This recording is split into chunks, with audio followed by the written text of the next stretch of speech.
So do you have a child who doesn't follow directions well? Or maybe they're slow at completing tasks, don't like group projects, or they daydream. Or you can choose like 15 other behaviors that irritate us as adults.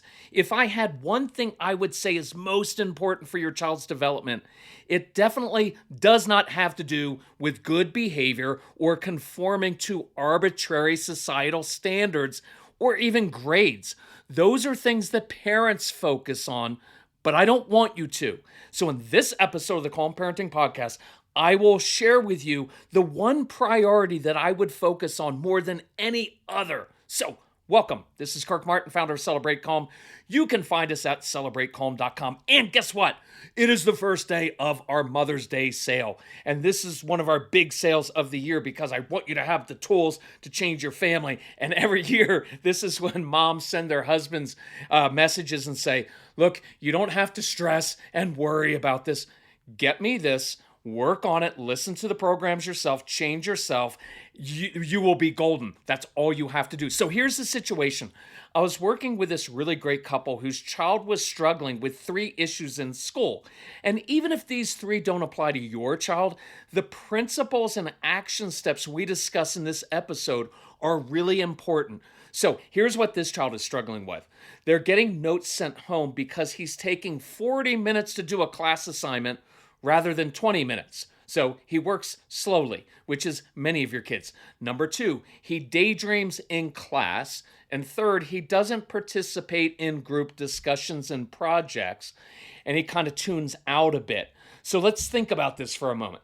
This is a kid, a child, who is getting in trouble for being made to feel like there is something wrong with him simply for being who he is, for the way his brain is made, for how he was created. I want you to be aware of this because these subtle messages begin to form this internal dialogue that can last a lifetime and form limiting beliefs that affect most of us have these limiting beliefs that we internalize when we were kids and they're still affecting us. So your number one priority should be to protect your child's confidence and internal dialogue fiercely, because this is what will guide your kids, consciously or not, for the rest of their lives. Just think what is beginning to form in this child's mind and heart already. Remember those 3 things. He works slowly, daydreams, doesn't participate in class. So here's what he's starting to internalize. I'm slow at doing work, so that means I'm not as smart. I shouldn't be so slow. Hear that word, shouldn't? It's kind of an evil word, right? There's that negative internal judgment beginning to take shape in this child's little brain and heart already. Being slow is bad. I'm not as good as others. Other kids are better and smarter than me. Something is wrong with me because I'm slow. I shouldn't be thinking this way. I need to be faster like everybody else. The only way I've ever known to process information is apparently wrong and not good enough. So I have to deny who I am and become someone else in order to be accepted by teachers and parents, and in order to be as good and smart as my peers. Look, can you see how devastating that can be? And this is from one simple thing that's happening early in their lives. And I've pointed this out before, but it's worth mentioning again. Our kids who are who they are. It's how they were born and created. This is the way their brains work. It's all they've ever known. They didn't make a conscious choice to be like this. It's just their nature. And look, many of your kids, they're just slower processors of information. That's how their brain works. And they see patterns. And it's actually advantageous in many situations. But in this one, it's seen as a negative. And it's how they're made, it's their nature. And then we as parents, teachers, sometimes churches, society, begin labeling them as bad and wrong and trying to change their very nature. And then we wonder why they're not motivated, by why they lash out at the good sibling. See, there's resentment there because my sibling is so good and they work fast and they get their homework done more quickly and everybody loves them. And it's why they often express anger and defiance as they get older. Because as they get older, this morphs into people don't understand me or value me or my unique gifts. Some of you are grown adults and you feel like that right now. I am less than. And we don't want to go there with our kids because some of us have spent a lifetime trying to retrain ourselves from those beliefs. Some of you are still guided by a negative or limiting internal dialogue, right? Well, I'm only worthy of people's love and acceptance when I'm good or I do what they ask. You learn that from your parents. Well, when I don't, then I'm bad and not worthy of their love. See, I'm not really as smart as my sibling. I'm too short, too tall, too round, too thin. I'm not worthy of acceptance unless I look a certain way or act a certain way. I don't really deserve a good partner who puts me first. Many of you believe that right now, and I don't want that to be reinforced with our kids. Here's another one that many of our kids and many of you, I'm not really capable of accomplishing this. I'm lazy. I'm not smart. I'm not qualified enough. How many of you struggle with that? That's why some people never jump in and use their gifts and talents. They continually have to get one more certification. I just need to take one more class, one more degree before I can do what I was meant to do. And you may be like that, or you've known someone like that. Somewhere along the line, someone drilled it into you that you're not good enough and you're not qualified enough. So you keep getting those degrees and certifications because you're trying to get that approval from the outside, but it has to come from within. And these limiting beliefs will sabotage you in your personal life. You'll choose a partner that's not good for you because you think that you're not worthy of having a partner who's kind and giving and who serves you and loves you for who you are. It will sabotage you professionally. You won't get the right job because you haven't broken free of those. So let's not put those shackles on our kids. And by the way, respect to you, moms and dads, for working through these childhood issues and those limiting beliefs. It's bad enough that you and I have them, but I want to break that generational pattern now. And that's what we're about. So let's not put these shackles on your kids because this can start at age 2 and 3 and 7 and 14, and it can last a lifetime and sabotage kind of everything in their life. So what if, though, we began to counter this? What if this child began to have this internal dialogue instead? I process information more slowly because I'm a deep thinker who contemplates many different sides of an issue or problem in my mind before making a decision. That helps me develop creative solutions.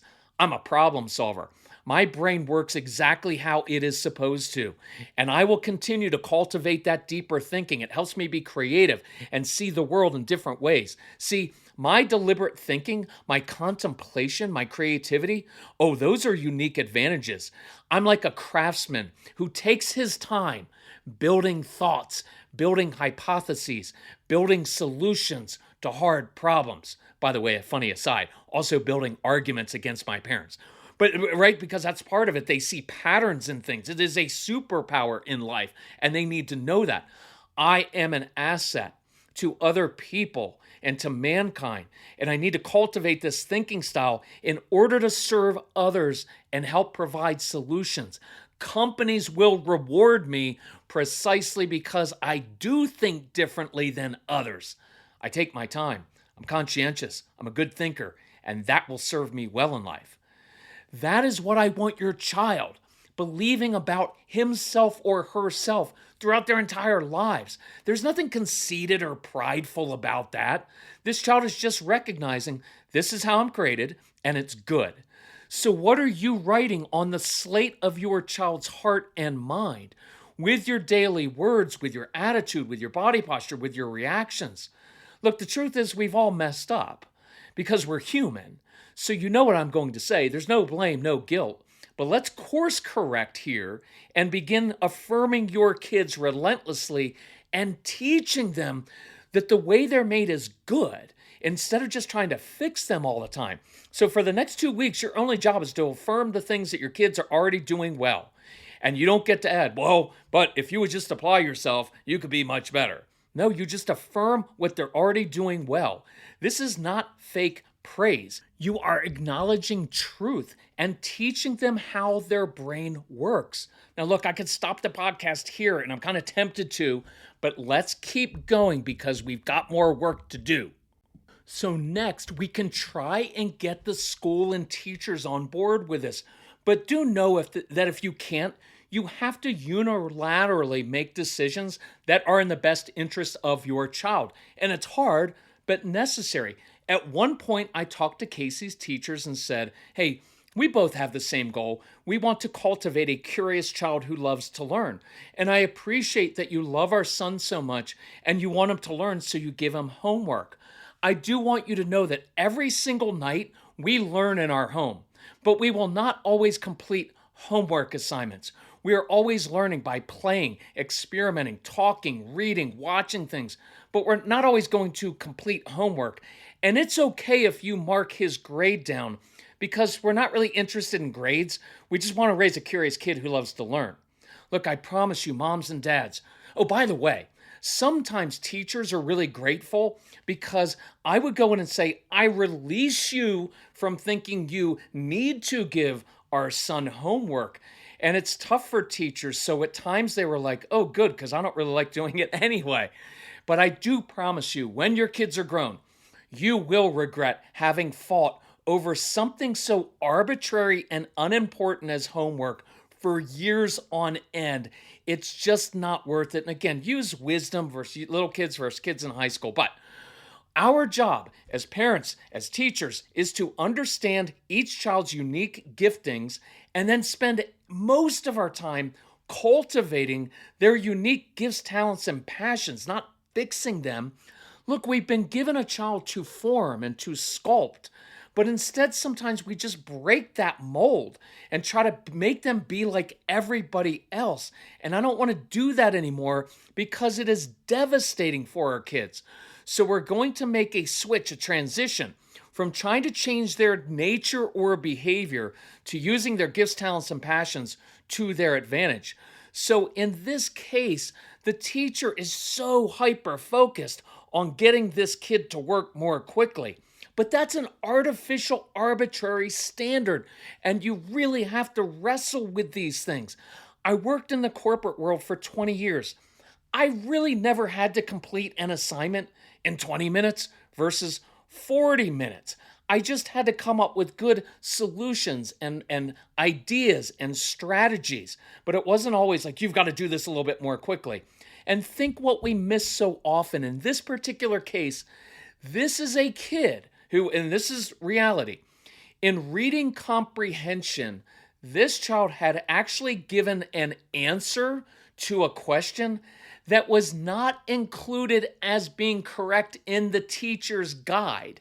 So the teacher marked the answer as being wrong, but it wasn't wrong. It just wasn't in the teacher guide.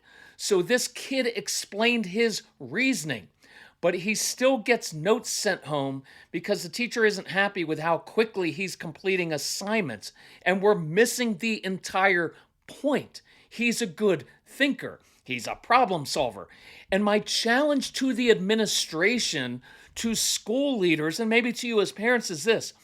Are you sending notes home to the parents of the kids who speed through their assignments, who mindlessly regurgitate what they think the teacher wants to hear without thinking through different options?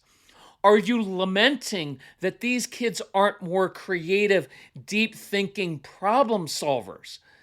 Then why are you doing that to our kids based on arbitrary criteria that you have chosen? See, the teacher could turn it around and say, hey, come here, Ethan. I'll give you extra credit if you come up with an answer that is not in the teacher's guide or that none of the other students write. See, now you're encouraging that trait and gift. Instead of saying there's something wrong with you that needs to be fixed, you're like, man, I love the way you think. Here's a challenge. See if you can come up with a new idea.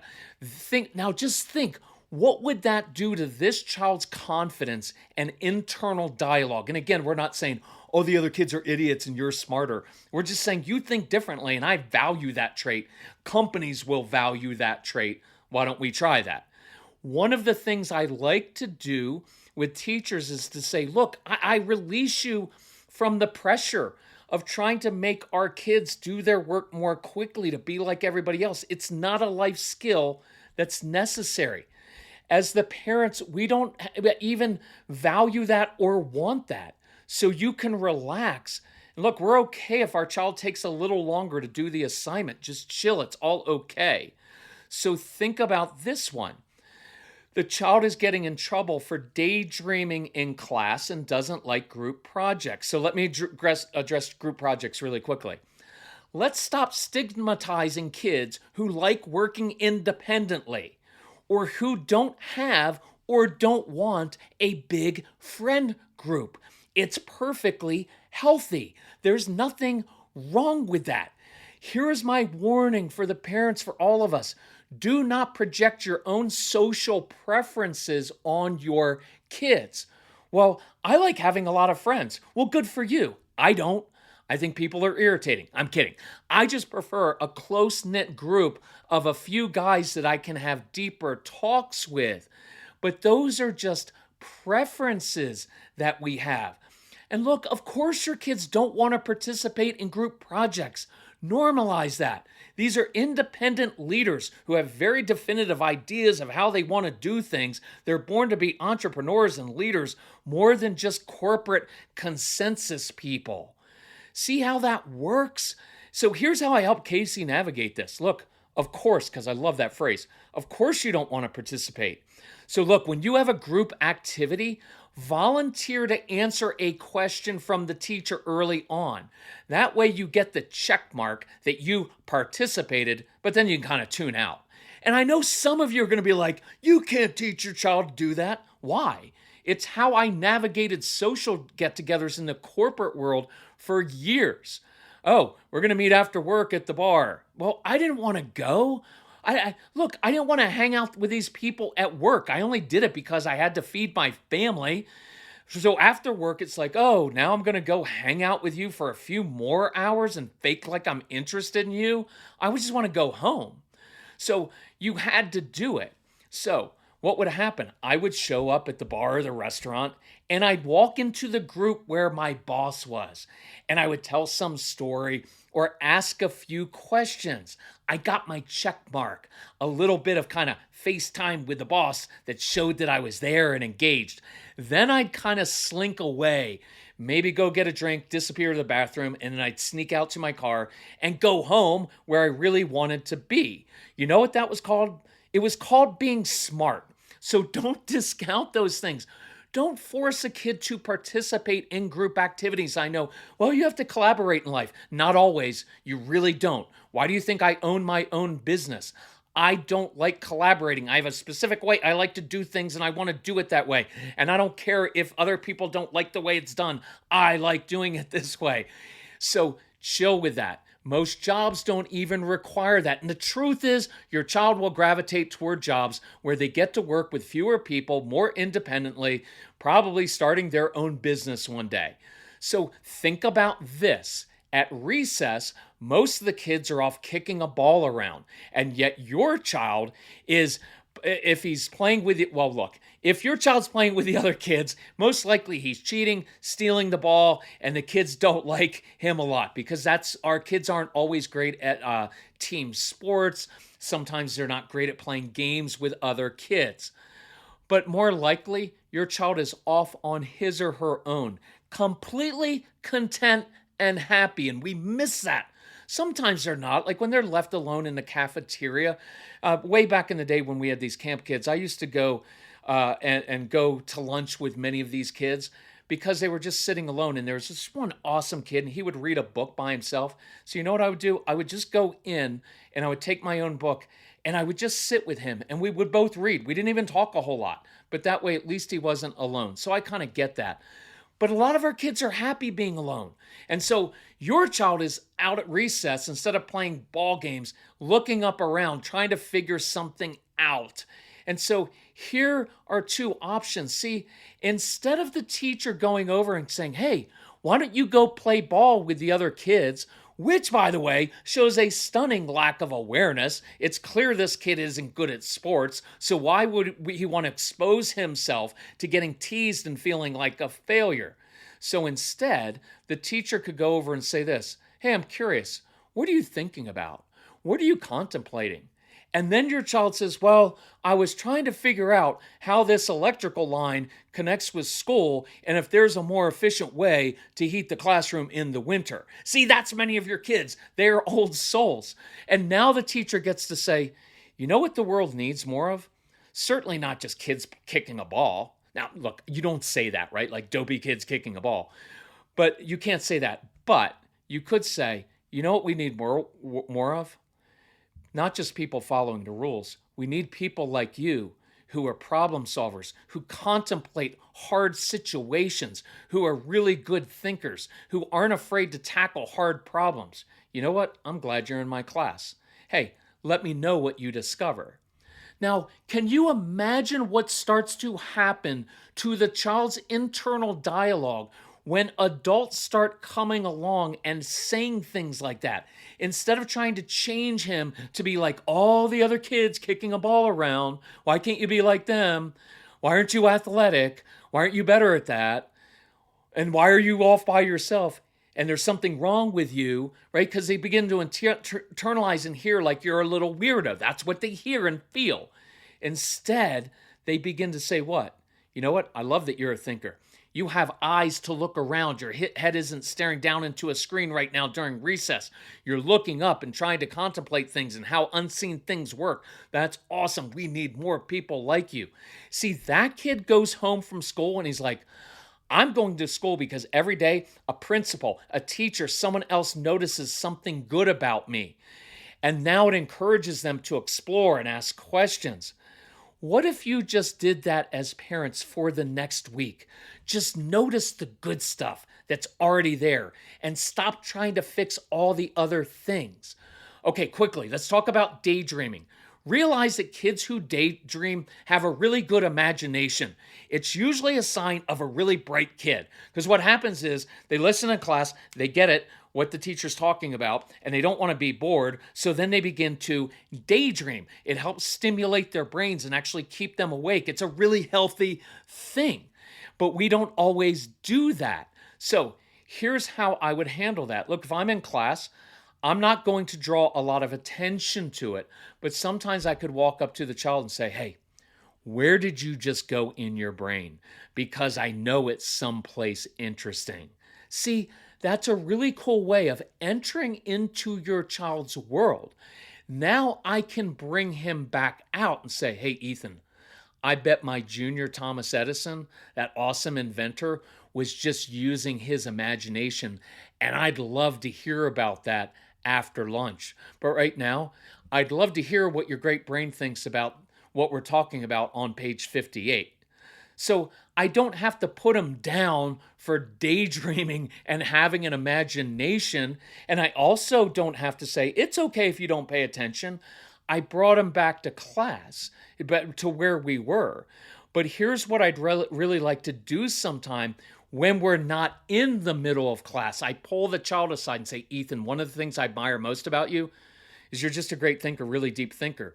And I love that you daydream because that means you have this great imagination and you use your brain to come up with solutions and answers other kids don't even think about. Now, look, I've noticed that during group projects and discussions, you kind of fade away into your own world, and I get that. But I could really use your participation because I want the other kids to hear your perspective and think more like you, not just repeat the standard answers. See, your creativity and thinking is a great advantage. So could you help me with that? So just think what we just did. We shifted the focus from, I need to change the child's behavior, something is wrong with them, to, I need to cultivate their perspective, their gifts and talents, and I want to show them off. That will build a child's confidence. That will change his or her internal dialogue for the rest of their lives. Can you imagine your child surrounded by you and grandparents and aunts and uncles and teachers coming up and saying, you know what? It's not the way I would have approached that, but man, I love how you do that differently.